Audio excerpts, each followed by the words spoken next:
What is going on, everyone? And welcome to SFL This Week, along with Mike St. Green.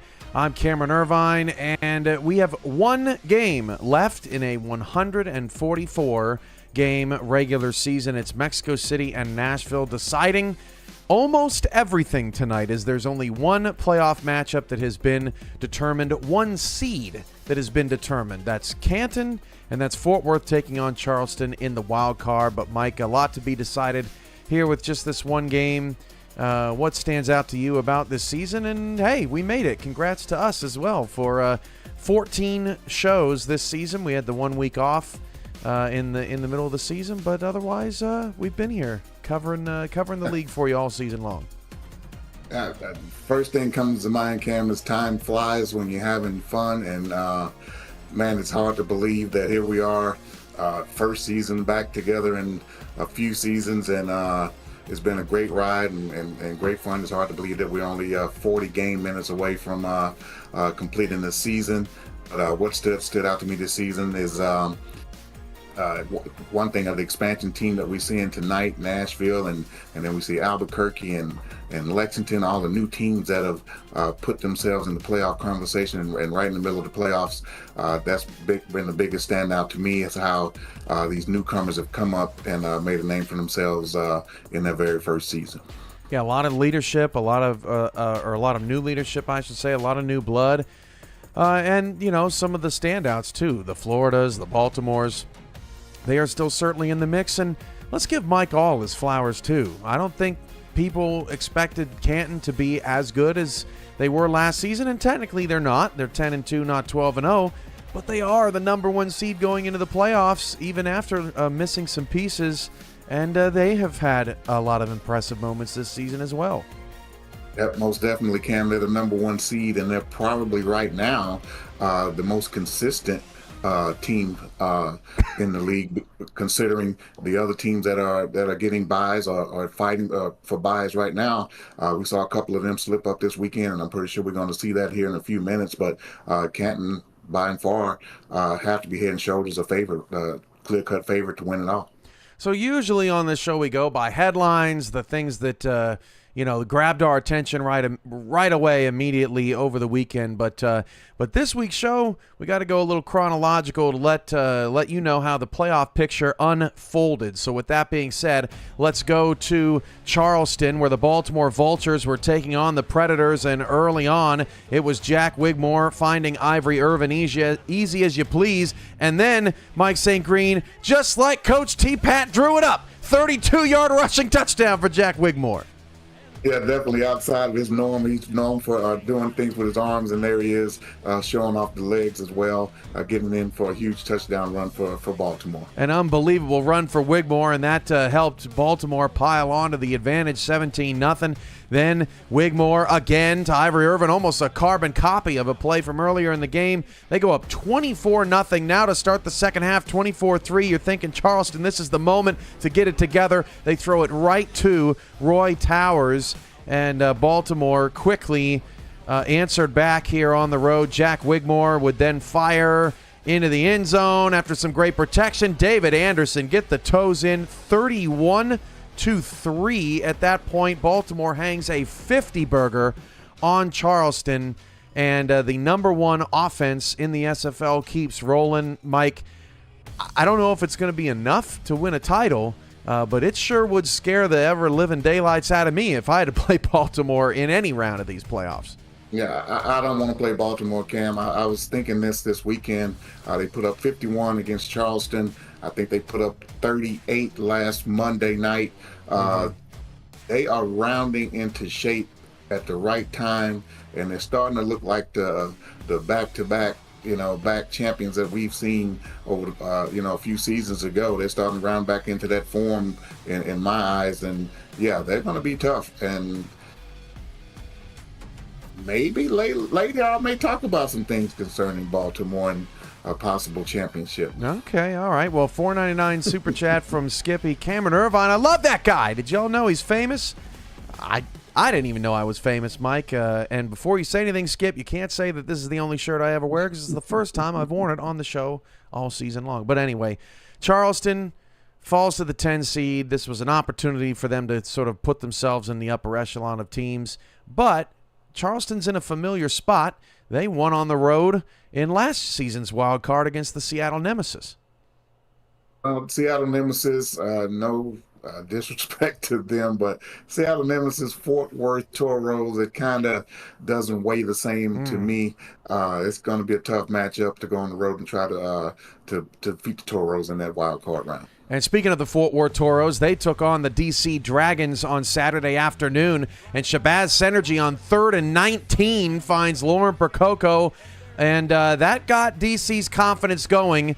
But you know what else got their confidence going? This guy, Mason Kirby, who announced his retirement just before the game. He had himself a day, and DC delivered. Shabazz Synergy to Josh Gill in the back of the end zone, and all of a sudden, Mike, the DC Dragons, the rest of their offensive players got it going, and so did Jason Strongbow on this interception. 14-0. 17-3 now in the third quarter. That is another bad interception for Marcus Dunhill, who is either really hot or really not this season. And then an additional personal foul face mask on Dunhill out of frustration puts DC in scoring position and allowed the Dragons to get more points on the board. Yeah, DC, they really opened up the offense this game and let all weapons fly. And it was that was the first I'm hearing of Mason Kirby's retirement. Yeah, congrats on a great career for him, as we see a touchdown pass right here for DC. Yeah, and that's Mason Kirby again in the end zone. And what do? You rely on old reliable Chuck Stellar there down the stretch in that one, 31-13. The DC Dragons end up pretty much clobbering Fort Worth. So next week, Saturday at 9 p.m. Eastern, it is the Fort Worth Toros and the Charleston Predators. Two teams that are coming off really bad losses at home, not coming into the playoffs with a ton of momentum. Both teams at times sees their offense sort of shrivel up into a ball. I think it's anyone's game, but how do you see Fort Worth Charleston right now? Yeah, I tend to agree with that statement, Cam. Even though I said this, difference between Fort Worth and what was Seattle last season, but we haven't seen consistency out of either club for the most part. But still going on the road in the playoffs is going to be difficult for Charleston. And to go back to this DC game real quickly, it was the theme of the weekend of the playoff teams that were in position to improve their positions, and they lost to basically non-playoff teams or lesser teams, and it was kind of surprising to see that. Now, the chat helping me out, that upset win over Seattle was in Season 21. You also know what was in Season 21, Mike? Their quarterfinal matchup against Fort Worth, where they lost both starting quarterbacks and their punter had to come in and play quarterback to finish out that game. They got hammered by Fort Worth. You know Charleston is seeking some revenge in that one. Yeah, most definitely. When you have injuries that really affect the game like that, these guys are looking forward to facing them full strength, and they're going to. I know they're definitely going to come at them with everything that they have. So that was a look at one Saturday afternoon game between DC and Fort Worth. There was another game between two Southern teams going on. That was Houston and Bossier City, as the Headhunters were trying to keep their season alive. Shane Matthews, playing in his third game this season, out for the suspended O.J. Bruin, hits DR Sim. And then in the third quarter, Hunter McWaffle gets it going, makes it 7-7. Matthews strikes back, finds Tiberius Bovine in the back of the end zone. Houston takes the lead 14-10. Mike, this game was a snoozer, and then all of a sudden, both teams open it up. Kalia goes for 6. Yeah, it was definitely a defensive matchup earlier in this game and up until halftime. And then once the floodgates opened, man, we saw a whole bunch of great plays. And Ben Kalia, great receiver with a big touchdown catch. Biggest play of the game, Hunter McWaffle takes a dump off and fumbles. Kai Cash forces his second fumble on McWaffle in this game, both in Houston territory, and the Headhunters take over. Once again, Mike St. Green, the Houston Headhunters in the fourth quarter this season have been something special. Yeah, most definitely a comeback team, if you will, and definitely going to hang in to the end. And we see a huge catch by, wow, who's that guy? Mike St. Green. You're going to make me say it. Second and goal, handoff, Josh Slapp, and Houston takes the lead. 21-17 with under 3 minutes to go. They beat Indy. They beat Louisiana down the stretch. And then in Bossier City, they did it again. Ace Fennick fires, and it's picked off by John Barnhart. The Houston Headhunters finished the season 6-6. So did Louisiana, who poured it on the Motor City V8 Saturday in prime time. And then the DC Dragons obviously got their win and got to 6-6. But sadly, Mike, none of them made the playoffs. They all had some real serious flaws in their game that prevented them from being playoff teams this season.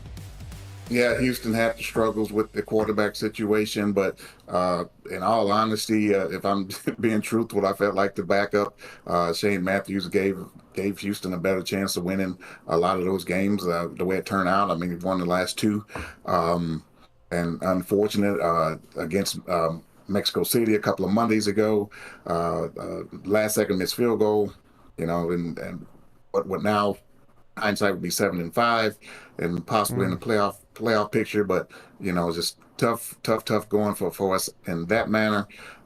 Louisiana, they took quite a while, it seemed like, to get their offense going on a consistent basis. They seem to find themselves late in the season. They did have a tough loss to Houston a week ago as well.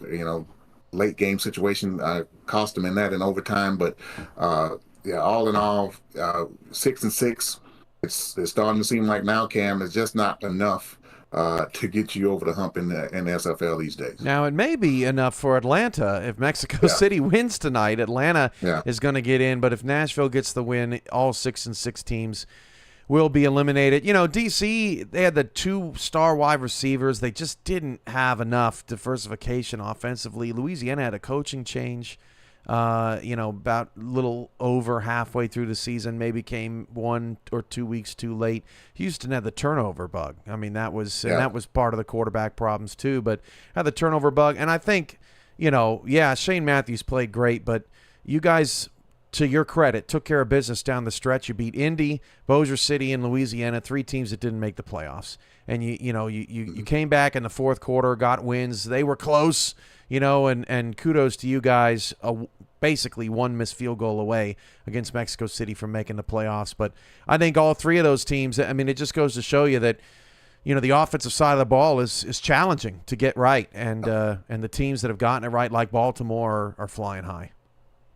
That thing is, when you get to 6-6, and kind of all you want is a chance, an opportunity. Typically 6-6 gives you a chance. One thing I was just saying on a personal note that kind of disappointed me, I was just at least looking for one playoff scenario to where you could say you would get in, but we never made it as high as higher than 13. And that was kind of disappointing to say, okay, you did everything that you could possibly do on your end, but still doesn't give you a chance. But that was disappointing. But, and also on a personal note, I've never played on a losing team. So that if nothing else, it was good to get to 6-6. And I've never played on a team that's been under 500. So that's pretty good for 9 seasons. I think. You still got your feather. Well, especially playing on a bunch of different teams, right, in 9 seasons, and to never have a losing record. So that's a feather in your cap, and it's always a bummer on the scenario show to see teams eliminated because they have no path.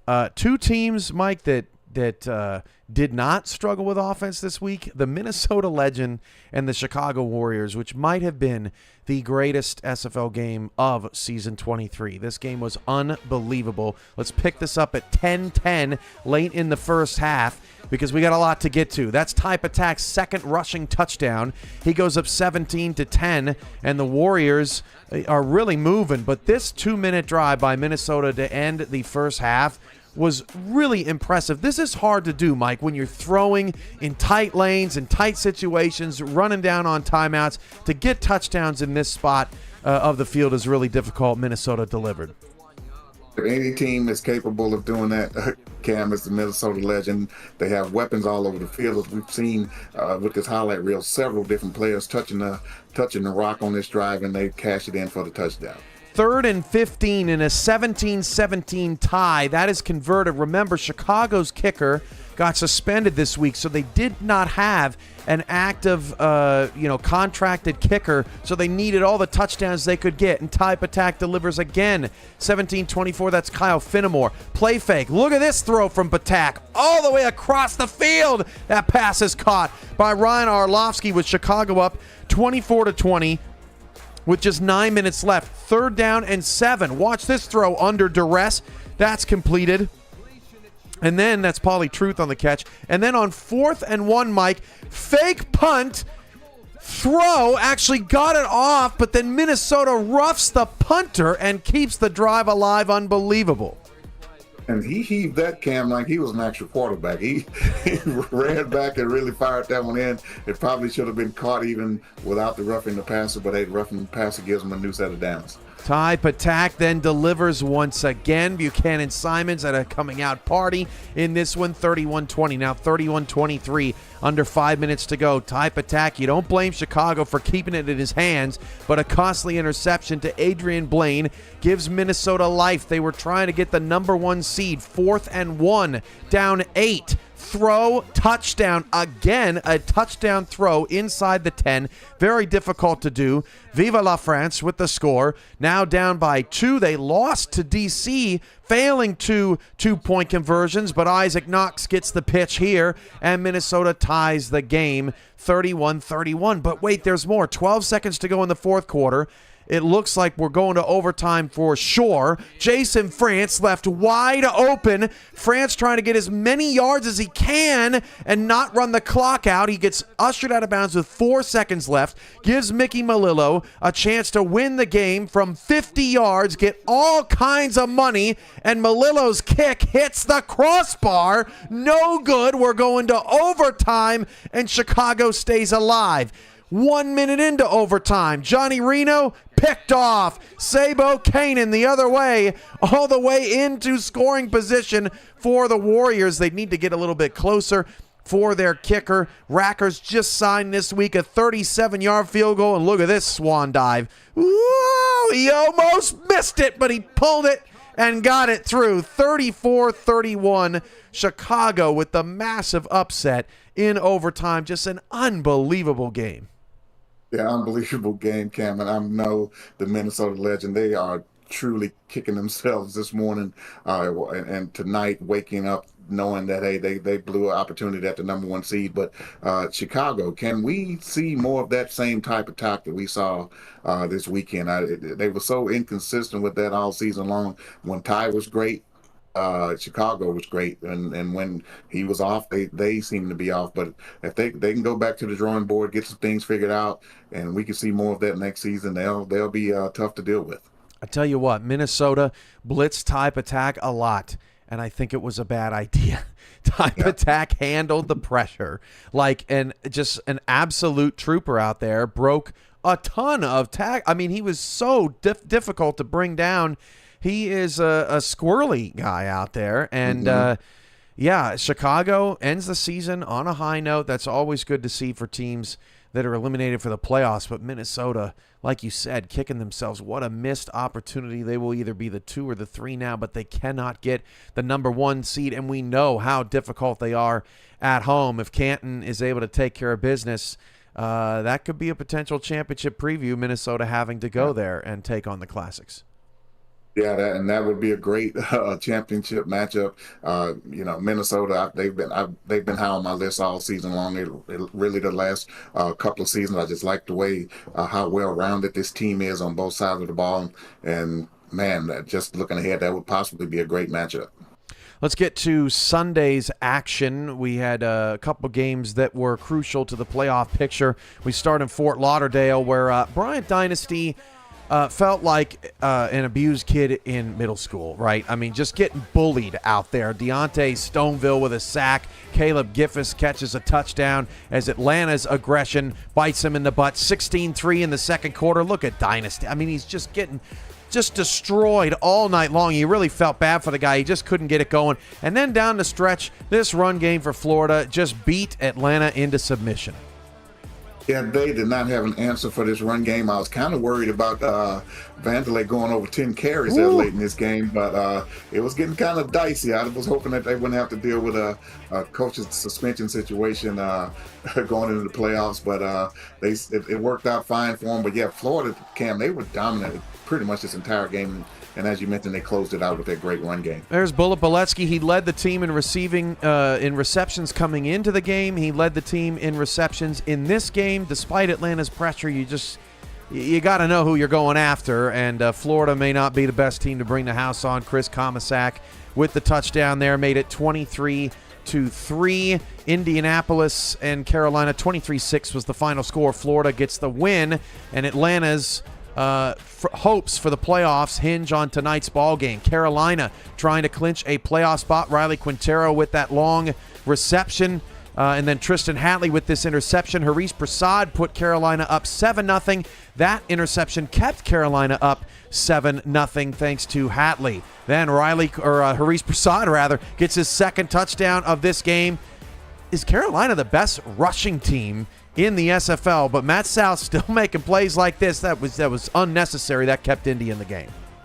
Yeah, totally uncalled for that. Cam throwing off his back foot, cross his body, opposite side of the field, and that was a great pick by Wyo. Anthony Wyo has been great for a long time with a former London Knight, Anthony Wyo, and he had a great pick six right there. Hey, Indy's still in this thing, 14-7, but Skippy Curtis forces the fumble, and Harish Prasad has 2 rushing touchdowns and a fumble recovery for a touchdown. That might be an SFL first. 21-7, Carolina takes the lead. Just another point in the record books for Harish Prasad. Yeah, Harish, I guess playing running back and wide receiver and all these other things are not good enough. Hey, let's get on special teams and make a play and make a huge touchdown right there for your team. Johnny Pickler fires into the end zone to Reggio De Niro. This thing is not over. Indy, give them a lot of credit for a 4-17. They fought all night long. They get it to 24-17, so that would bring on the onside kick team, but Carolina's special teams would deliver again, getting the catch, and then off to the races for the touchdown. Carolina's running into the playoffs, a 31-17 final score. And then in the nightcap, it was the Los Angeles Lycans burying the Albuquerque Adams. They played unbelievable. They finished the season on a big-time win streak, and 5-7 for the Los Angeles Lycans. Not too shabby. They had a couple of close losses, including Arizona in Week 1, where they were winning that game with about 12 seconds left before Ashley Jackson threw the game winner. So, a lot to break down from Sunday, but where do you want to begin? Let's start with this game we just saw. Not so much the X's and O's, but I felt very color dyslexic watching that game, Cam. It was like Carolina was in black, Indy's in red. I'm like, what? I was confused most of the game trying to figure out who was who in that one, to be honest with you. I thought Indy should be in black, Carolina should be in red or whatever. But anyway. They were honoring Amanda Varner, Shan's wife. Okay. See, people need to tell me what's going on with these themes before I put my foot it's in my everybody mouth. else's fault. It's not your fault. It's Well, my People fault. should let me know what's going on. But anyway, it was just confusing for a It bit. was. But, It did confuse the broadcasters as well. So you live and learn. But we didn't see the highlight of Los Angeles and Albuquerque, but it goes with the theme of the weekend that playoff teams, they were losing to non-playoff teams or less than 500 teams. It happened. It was just upset weekend as far as that went. I would have liked to have seen that maybe we'd had another week in the season. How that would have affected things with the favorites losing so many games this weekend. But as you mentioned, Los Angeles, they were great down the stretch, and somebody from Los Angeles may be getting some kudos later on, Cam. Yeah, I think it speaks highly for next season, too. You got a lot of teams out there that aren't quitting. Indy finished 4-8, but they're under new leadership. Motor City's got new leadership. There's a couple more announcements that are coming down the line as the league readies for season 24. But a lot of teams showed us a lot of promise, as we enter into next season. And it's going to be really interesting to see how they come on strong. Maybe came on strong a little too late in the season. We got a lot. It's Super Chat City here tonight, and I love that because it's our last show potentially of the definitely of the regular season. But in the playoffs, we usually let things marinate, take our time. Mike Daggs and Gerald Smith will be with you each week of the playoffs previewing things. But usually, Mike, our numbers get a little lower because there are less teams in the playoffs and the recaps. People don't want to hear us talk about them losing. But let's get to some Super Chats. Mike All with a $2 Super Chat. Hey, Cam, is that the same shirt you always wear? First off, kudos to you, Mike, for the AHL on the always wear. That's smart. Second, it's your first Super Chat, and it's the first time wearing this shirt. So it's very fitting that would be your first Super Chat. A $4.99 Super Chat from Ray Colston. Hit that like button. Thank you, Ray. That helps the algorithm. And then Harish Prasad with the $6.69 Super Chat. Mike, it was public info on the Discord. That's your own fault. Okay, so that may be a first. A response to someone else's Super Chat as a Super Chat. By the way, Harish, I did see that graphic of your rushing yards that came up last night. That was, I'm sure you found that very fitting. All right, so Florida gets the win. Atlanta's on the fringe. They now need a Mexico City win to make the playoffs, and Atlanta will get into the playoffs because of their head-to-head win over Nashville earlier this season. If you remember, Mike, that was a bit of a surprise. That was the Sammy Steele game where he kicked 5 field goals and had like 3 or 4 of them over 40-plus yards. And that ended up being the difference maker in that matchup. Otherwise, Atlanta is out with a Nashville win, and Nashville is in. So it's a win-and-in situation for them. But Atlanta, both teams tried to pressure, and Florida won that battle. Yeah, no doubt about it. Florida, they are starting to flex their muscles in the last week or two and starting to look like the team that have won the championship the past couple seasons in a row. And it'll be interesting to see because right now they're sitting in the 4th seed, and that means a semifinal rematch of the if all things hold, that means a semifinal rematch against Canton, the championship game, and I'm not sure if I want to meet Canton. I want to avoid them at all costs, but can they pull a repeat if they if everything holds according to chalk?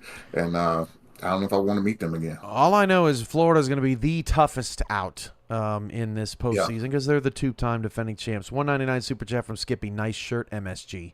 You have any comments on that? Well, it's a Houston shirt. I don't think they can see the whole shirt. No, they can't. But I think she just wanted you to feel included. Yeah, she just wanted to throw me a bone. I appreciate it, Skippy. I mean, everybody's been all over Cam this Super Chat day. Hey, let's throw Carol. And I think what he does, he's not wearing the same shirt.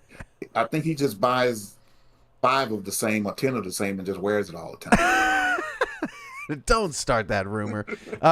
Let's throw Carolina a bone or some flowers or whatever, because this roller coaster has finally gotten off the track and everybody's happy. The Skyhawks back in the playoffs. This is starting to become a semi-routine for them. They still have a chance at a first-round home game. And back to their run game, Mike, it really does feel like it could be the best in the SFL. Florida has some diversity as well, but my goodness, I mean, Carolina can run the ball. They can definitely run the ball. Riley Quintero, 14 touchdowns on the season. Harish Prasad, he's been a great compliment to him in that running game. And I said a week ago, I was really, hoping that these guys could get in, and because once they get in, this is not a team that you want to meet. They can make some noise. They've beaten some heavyweights this season and throughout their franchise history. So why not Carolina make some noise? Get this running game going in the playoffs. Keep Matt South under control. Try to control the turnover bug and avoid, some of the passes like we saw in the highlight reel. And Carolina Skyhawks, they can be a formidable opponent moving forward. If Nashville wins tonight, they would host Carolina in a rematch of a Monday Night Spectacular. And I feel like Carolina really got their groove after that loss. They really found themselves down the stretch of the season. So we'll see if that were to turn out differently for the Carolina Skyhawks. Albuquerque Tough loss, kind of ran into a little bit of a buzzsaw in Los Angeles, but they are in the playoffs. A true expansion team in the playoffs, following in the footsteps of Minnesota, who also made their first playoff trip at 7-5 as an expansion team. Albuquerque, not so hot on the road this season, but they are a tough out no matter what. And they've had a lot of players who signed on with them, took a chance, and have really delivered this season for them. Yeah, I really like what the Albuquerque Adams have done. Not a they're a true playoff team, as you mentioned, but they were a championship staple in the minor leagues. It's pretty much the same coaching staff that coached them in the minors, so they know somewhat what this feels like to be in this type of situation. And they did a great job this season. The passing game was great. I kind of looked up their running game earlier today, and surprisingly, Jason Williams, he had a solid season for them. So that they kind of balanced. The defense has been great most of the season, and as you mentioned, they're going to be a tough out. I think their minor league success may carry over a little bit here into the SFL playoffs. Now, if Atlanta gets in, they're going to take on Arizona in the 12-5 game. If Nashville gets in, they'll take on Carolina in the 8-9 game.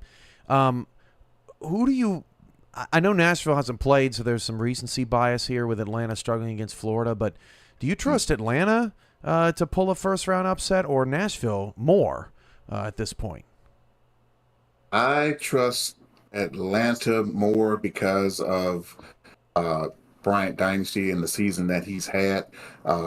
He could really turn it on at any given moment. We saw him struggle against Florida this past weekend, but that front four, front seven really gave him problems, putting him under pressure. But if he can protect him, give him time, and Fox Highway has been a huge target of his all season long. I could see them. I trust them more just because of who they are and their pedigree. I would trust Atlanta more for us pulling up upset. Nashville's a complete team effort, for good, for better, and for worse. It seems like, Mike, in the games that they win, the big-time games they win, they figure your offense out and basically just make the game as ugly as possible. But in the games that Nashville loses, it feels like their offense gets figured out, and then they come out and don't play very well either. So it's tough to say. But I will say, if Nashville beats Canton and Mexico City down the stretch of this season, well, that is just as impressive as a resume as everybody else. And that Nashville-Carolina 8-9 matchup would be kind of unbelievable, because Carolina will have beaten Florida and Baltimore, but then also you have Nashville, who will have beaten Canton and Mexico City. So you'd have two kingpins there making things happen. All right, so let's show the updated playoff possibilities here. And we need to update our playoff picture before I make a mistake. Okay, so here's what would happen if Mexico City wins tonight. Here's how it would look. If Mexico City wins tonight, and it would be Carolina-Albuquerque in the 8-9 game. That would lead the weekend, followed by Fort Worth-Charleston. Then the Sunday afternoon block is Arizona-Atlanta. And then Sunday night would be Baltimore and Lexington. So, Mike, of those first 4-round matchups, which one is the most interesting to you? Again, if Mexico City wins tonight. Clearly 8-9. That Carolina Albuquerque, that would be for me must-see TV. I think it would have been an exciting matchup for the reasons that we've already discussed for both teams. That great rushing attack for Carolina going up against a great passing attack of Albuquerque, and it would probably come down to who makes less mistakes in that game. That would definitely be a game circled for me to on my calendar to see. And that 5-12 at Arizona and Atlanta would be interesting from the standpoint that we mentioned. Atlanta, they have great pedigree on that team.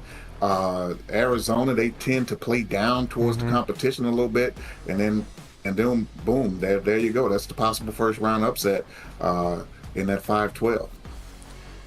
And so if Atlanta were to win that game, they would play Canton. The bracket reseeds, and then once you get to the quarterfinals, the bracket remains the same. So that's if Mexico City wins.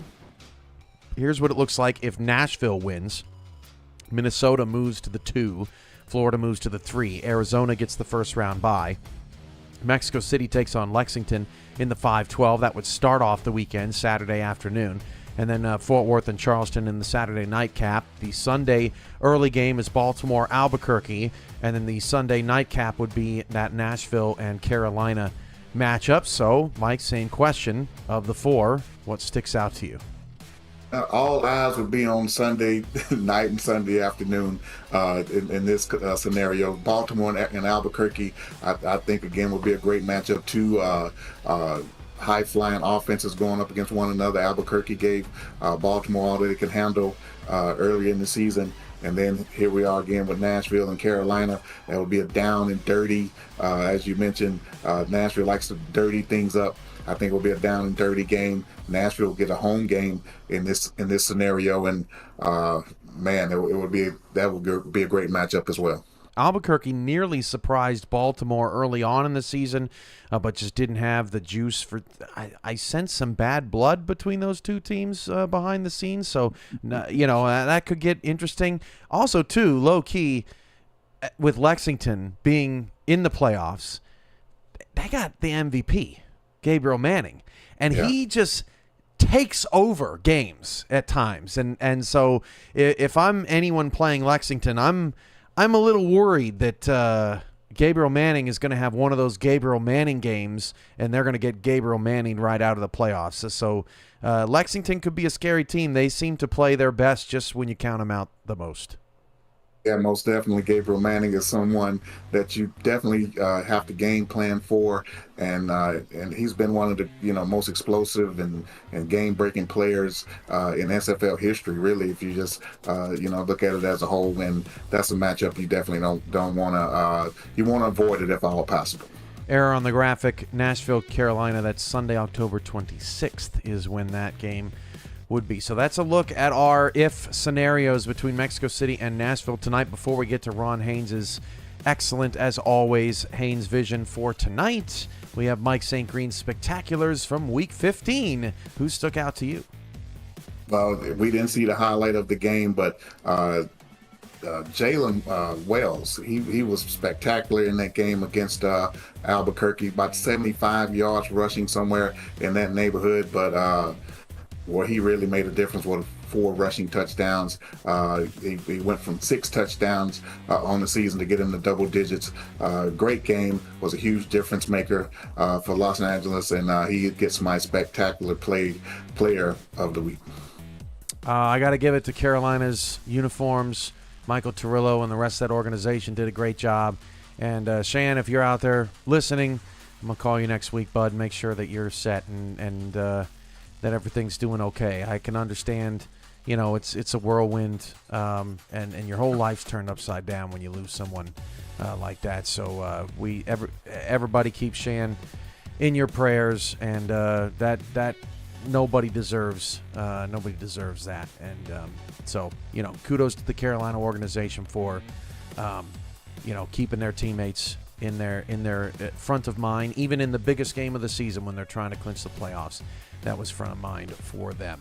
All right, let's look at Haynes Vision, Mexico City and Nashville. And this is going to be one heck of a game, especially because Nashville's at home in front of their hometown fans, trying to clinch their first playoff appearance as an expansion team. Again, getting to 7-5, just like Minnesota and Albuquerque have done. But Mexico City has big aspirations. The number 2 seed would be unbelievable. That is the wrong man. See, I was so close. A near perfect show. Unbelievable, but just could not pull it off around here. All right, Mexico City, 9-2. They have been unbelievable. Jordan Sipe, a little bit up and down, but he's had a solid season. Yeah, he most definitely had a solid season, Cam, and he's been a huge reason why Mexico City are sitting in the position that they are. He's finally coming to his own, for replacing, the great Matt Wilson, and he's been a staple for them all season. We're going to look at some of the key role players tonight around the team. Jacob Morrison, 4 touchdowns, has come on strong this season off the dev team. Yeah, most definitely, and he's been a huge compliment to Ray Bentley, and he's starting to come into his own. Next up is Jason Bartley. He's got 546 yards and 4 touchdowns. He's also been pretty great at special teams. You know, the tight ends get a lot of love on this squad, but Bartley has been very reliable. Yeah, definitely some tight end favoritism on this team, but they've done a great job of getting into the wideouts as well. Jason Bartley's come up huge this season. How about Honus Adobe? He's had a couple games this season where, I mean, he has just been unstoppable. This is him streaking down the field outside the numbers and getting a touchdown. They really took it to the Steamers that week. But 4 touchdowns for Adobe as well. Very balanced receiving core. Very balanced receiving core, very balanced team on the offensive side. We haven't seen even a glimpse of Ray Bentley highlights, but he's had a pretty solid season as well with over 800 yards rushing. Max Jackson just keeps on doing it, man. It's strong safety. There's no stopping this guy. Down year in terms of numbers, but still 3 picks, and he's just tacking on to just a Hall of Fame career. Yeah, the former Las Vegas Fury safety switching over to Mexico City and having a great season. John Osiris, 50 tackles in the middle to match his number this season. 14 TFLs, 2 sacks, 2 picks, 2 forced fumbles. He's a stat sheet stuffer. Yeah, most definitely, Cam. He's been huge in the middle of that defense, coming up big when Mexico City needs a good run stop. Finally, Dan Tritz, 6 sacks. Been a little quiet in the second half of the season, but his teammates have sort of filled the void, and I think he's getting a lot of double teams down the stretch.